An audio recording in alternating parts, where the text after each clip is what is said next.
I became a stripper at only 19 years old. Now, this wasn't something that I had dreamed about, a career choice that I was fantasizing about in my youth or anything like that. When I began working in the adult industry, it was out of necessity. So, about the time that I had begun working in the adult industry, just a little backstory, my stepfather had been incarcerated throughout my high school experience. And when he came out, eventually he started to weasel his way back in with my mom, and they were beginning to work on their relationship again. And so it was around this time that I had to, or at least I chose to, enter the adult industry. So, to give you a little backstory, I had a really difficult time in high school, so I graduated a year early. So I was 17 years old in 2004. So, following that, I went to the local community college in Augusta, Maine for a year, dropped out, decided I didn't know what I was going to do. And around that time is when my stepfather came out of prison. So, he began dating one of his old friends and hairdressers. The story behind that, I don't really know the full scope, but it's definitely just a really sketchy experience, right? So she was also my mom's hairdresser for a while. They were friends, and all of a sudden he's out of prison and he's dating her and like living with her basically, and all of these things, right? So she was a hairdresser, had her own business, had her own shop. And then I was still trying to figure out what was going on. And at the same time, I was compartmentalizing my life because I was experiencing a lot of suffering that I didn't have the capacity to manage. And I was in a relationship that was becoming toxic.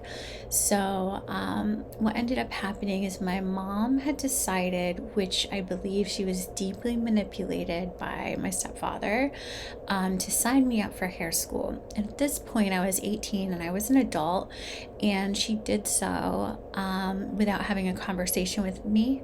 She just kind of took control and forced me into it and brought me to the school, and she signed me up. And I was really, that first day, that interview did not go very well. I was really upset because obviously I was an adult, but I had moved back in with her. I actually had moved out when I was 17 and couldn't support myself, so I went back home, this whole thing, right?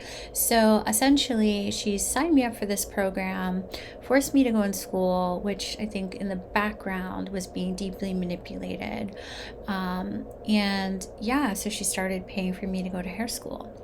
And this program was like a 1,500-hour program, 40 hours a week, Monday through Friday. And I don't remember exactly how much the program costs, but my monthly commitment to pay in order to go to the school was $500 a month. So my mom was paying that. And then as things progressed with her relationship with my stepfather, all of a sudden, and I had a part-time job. I was working at a pizza shop, and that would pay for like my car insurance, my cell phone, my gas, little things, because it was part-time. And so I was in school 40 hours a week, working, 20 hours a week as a pizza delivery girl. And yeah, so that was kind of my life. And as the two of them redeveloped their relationship, and he started coming more and more controlling, which he was very toxic in my childhood and everything, and very toxic for her as well. She became crueler to me. And so one of the things that had happened is I realized that if I stayed in that environment, my life was going to get harder. And before that had happened, one of the shocking things she did was she decided she was going to stop paying for my school. And so this forced me to get another job because I wasn't making enough money. Either that, or I was just barely making enough money where it would like limit me and also keep me imprisoned in that house with them. And so I decided that I needed to make more money and I needed to move out. And what really pushed me moving out is one day he was there and he had moved back in, or he was basically staying there a lot, and he was so controlling, and he would give me like a list of things to do, like house chores and stuff. And he got so aggressive with me and so particular about telling me that I needed to do like the dishes before the trash or something like that. It was a very specific order. And that was the oppression that I grew up in and the fear that I lived in. And like basically a dictator, a very abusive dictator who would control us like that. And I just snapped. He had been in prison for so long, about 5 years, and I had had time to kind of have some space from that. And I realized I needed to save myself. I needed to liberate myself from this situation. So there was a local strip club about an hour away. I say local, but it was in Portland, Maine, called Platinum Plus. And every Thursday night they had this amateur contest. And so the winner would win like $400 or $600 or just like a lot of money, right? Especially when you're like, 19 years old. So I went there. I think I bought some stuff that I had like barely any money, and like used it to buy something to wear to it or figure something out.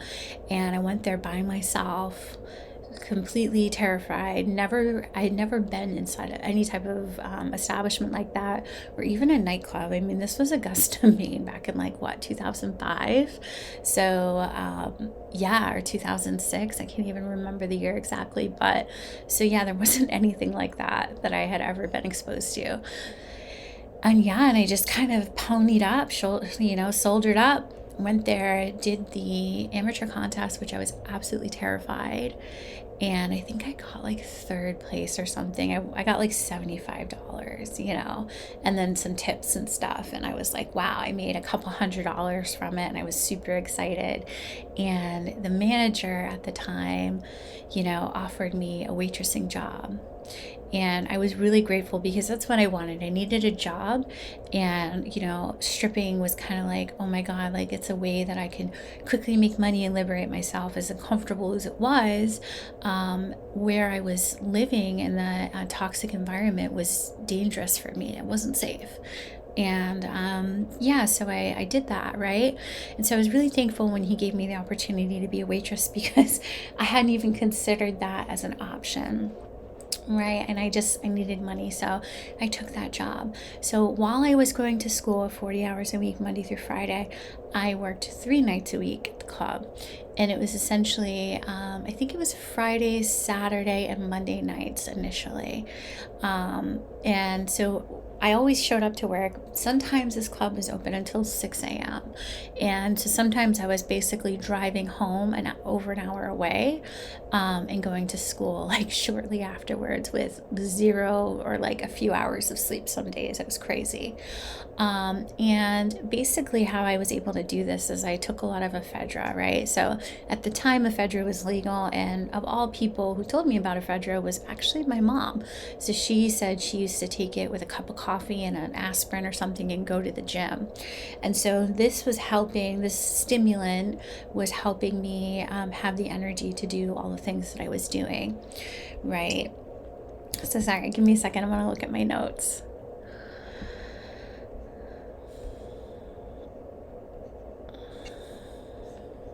Okay, sorry guys.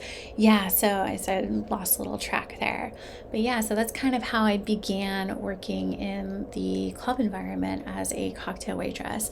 And this was not easy for me. So I had a lot of severe anxiety. I was extremely insecure.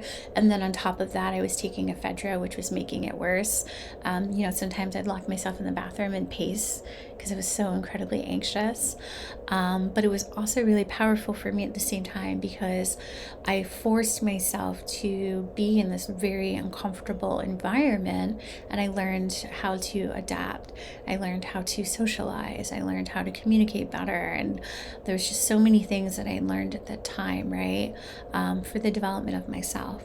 So meanwhile, all of this stuff is going on.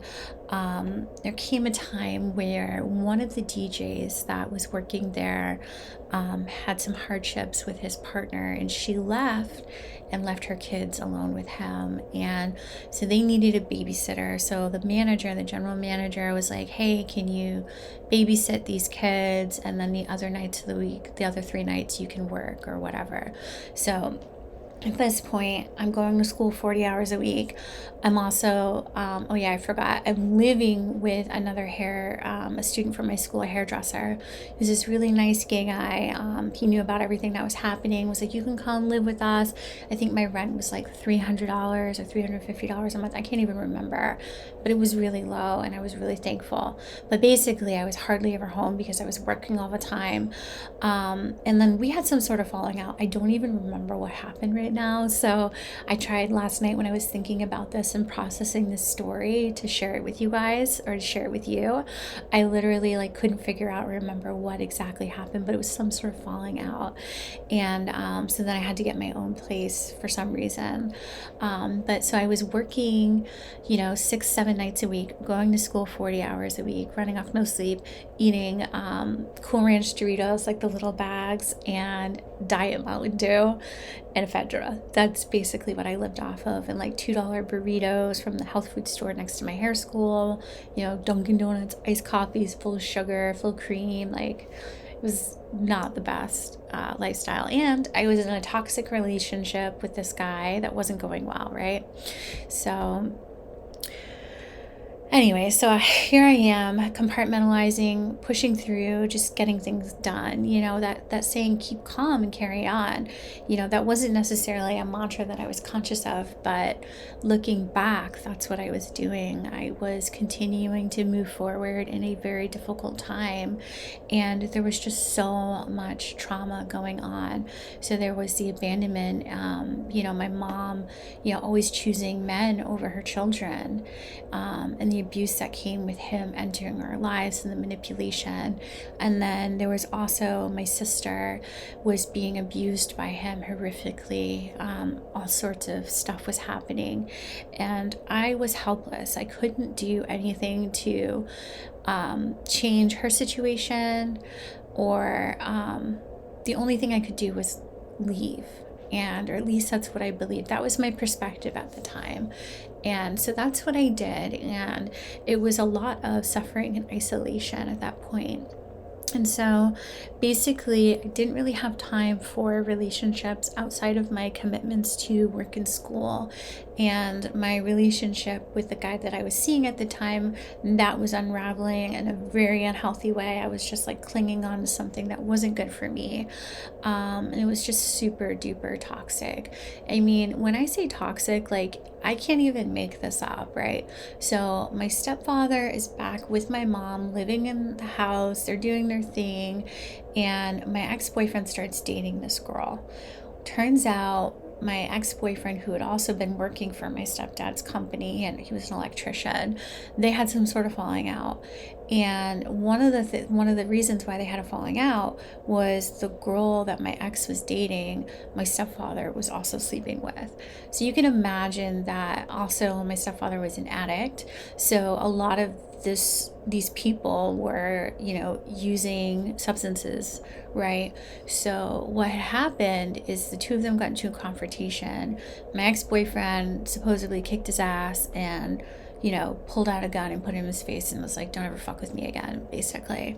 So when I found out about this, and my mom, meanwhile, is still with my stepfather, and she's being cheated on once again, also by somebody who's like with my ex-boyfriend.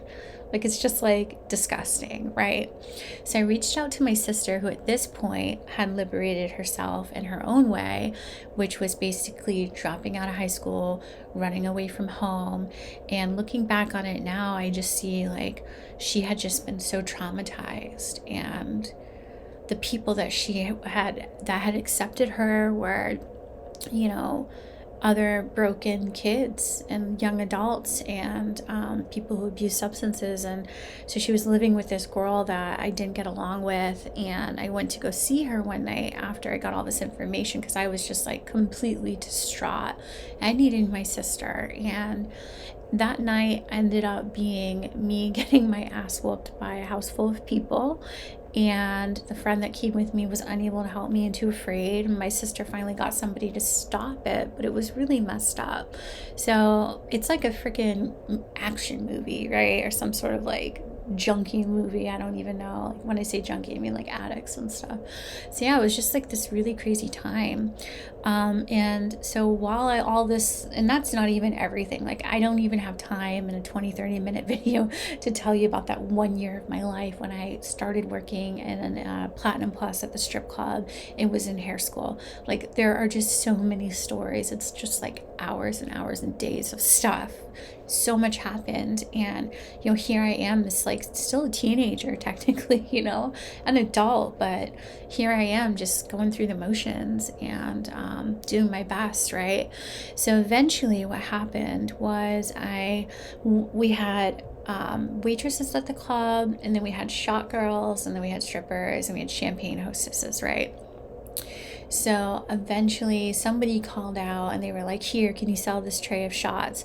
Well, the commission on the shots was $2 a shot. And I think there was like 40 shots in a tray, or 20. I don't even remember. We'll just say 20 because I don't know. It was a lot. And, you can stick them down your throat and put them in people's mouths. And it's like this whole like slutty thing. It's like erotic, right? It was stripper. Put it in your chest, like in your thong, whatever.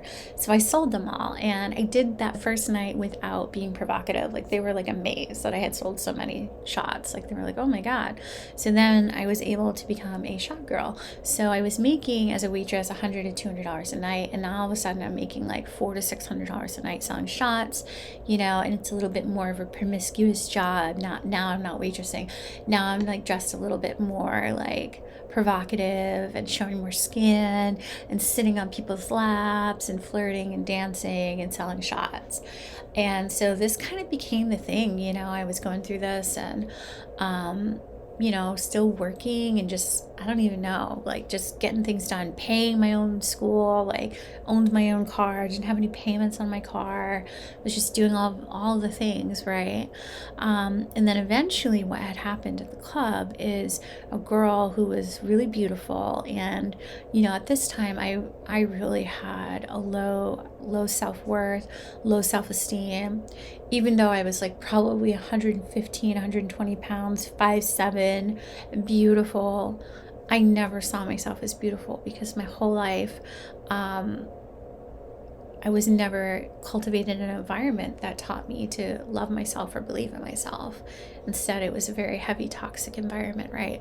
So this girl who, looking back on it now, as I'm able to see it now versus how I saw it then, right? Then I saw it as this beautiful, skinny girl. Like, she was really, really skinny. Like, Christina Aguilera, when she first came out, like that, very slender, not very curvaceous, but very like that type of pretty feminine girl.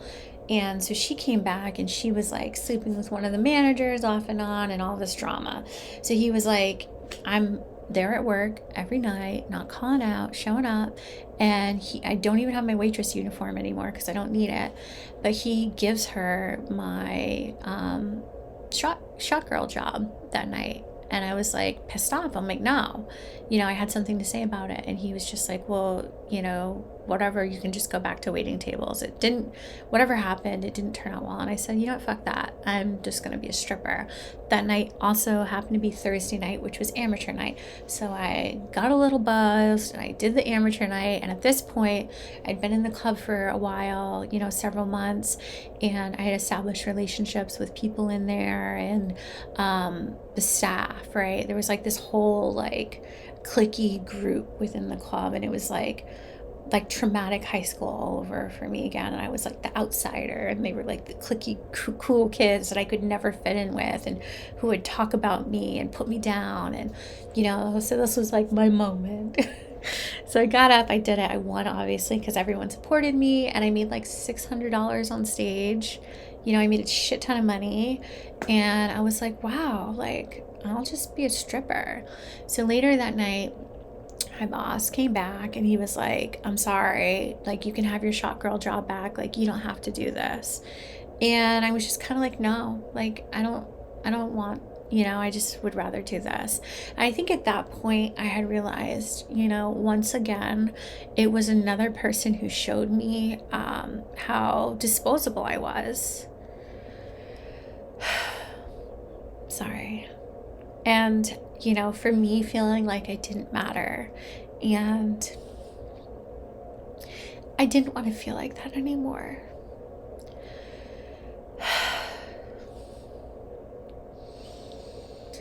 Excuse me. It's heavy, right? So I didn't want to go through that pain anymore. And, that part of that ego development of protective mechanism and protective self-beliefs and my idea of liberation, right? Even though I didn't really want to be a stripper, there were aspects of it that were interesting, like that dark feminine energy and just that empowerment, which a lot of it was good for me. Those are other stories for other days. I was really scared, but it was more so that like he had hurt me so bad that I couldn't allow myself to be treated like that again. Because that was happening to me on all sides of my life, really. Even in my hair school, that was really tough. Really tough, right? So I was kind of like a little rough around the edges. I had this innocence about me, but I was also kind of like poor, and I didn't have like a lot of, the cool like outfits and all of these things figured out, and I didn't know how to be a certain way, like the successful strippers and the hot shot girls. Like, I kind of had this like weird like Augusta Maine style that was like limited, right? But yeah, so then that's kind of how I became a stripper. And then a lot of stuff happened during that time, that expiration. Just give me a second to look at my notes. So it's kind of, okay. So I basically did this to essentially liberate myself from a toxic home environment. But firstly, it was to pay for school and get out of the toxic home environment. And I was really thankful for that. And I know that there are a lot of opinions about like sex workers and strippers and OnlyFans girls and guys and all of these things. And that's not, I don't have a viewpoint about that. Like, my perspective is that people do what they need to do, and it's not my place to judge them. Whatever someone's doing right now, if they're not hurting other people, or whatever, it's just whatever people are going through, it's not my place to fully judge them. And at this time, in the early 2000s, like, this industry wasn't as acceptable as it is today. There were no social media people like influencers that were strippers and OnlyFans that were talking about it. I was deeply ashamed of this, and this was something that I had to hide from the world, which created another layer of isolation. So it was like isolation from my family, isolation from any type of friends that I could have. And another thing I will say is that during this time, I did have like pockets of friendships and experiences that were there, like godsend relationships that were there when I needed them, right? And I was super grateful for that. But because I had been so traumatized and I didn't know how to have healthy relationships, some of those relationships, because of my own dysfunction, I ruined those relationships unintentionally, unconsciously, of course. And I see that now, and I wasn't able to see it then. It was always the other person, right? Because I couldn't see these shadows, I couldn't see these protective beliefs. But this is a new series for me. I'm going to share my experience working in the adult industries and kind of go through it. I don't know if this will be chronological or spontaneous. We'll just have to see how it plays out. But another reason why I'm sharing this information with you guys, or with you, is because I want you to know that you're not alone. Whatever you're going through, there's somebody who's walked in your shoes, or very similar situations, right? And you can survive whatever these challenges are, these difficult situations. There's always a way, or there can be a way. You can trust yourself, you can get through it. And I wish I had had more support at that time, or even something like this where I can listen to somebody talk about their story, just to know that I wasn't alone. And, I do believe that we are all children of God and we all deserve, the best of the best. And part of my healing journey has been suffering, and I have a strong, deep capacity to sit with a lot of suffering. And it's because of the life that I lived, it was because of the hand I was dealt, and then some of the programming that I had to unprogram myself from and become conscious of and aware of. But yeah, I basically just want you to know that you are loved, that you are worthy, and your story is beautiful, even if it's messy, even if it's dark, and you're not alone. And there's people out there that are also going through a hard time. And sometimes just listening to somebody else's story or practicing sharing your own story is a beautiful way to start unfolding that. So until next time, thank you so much.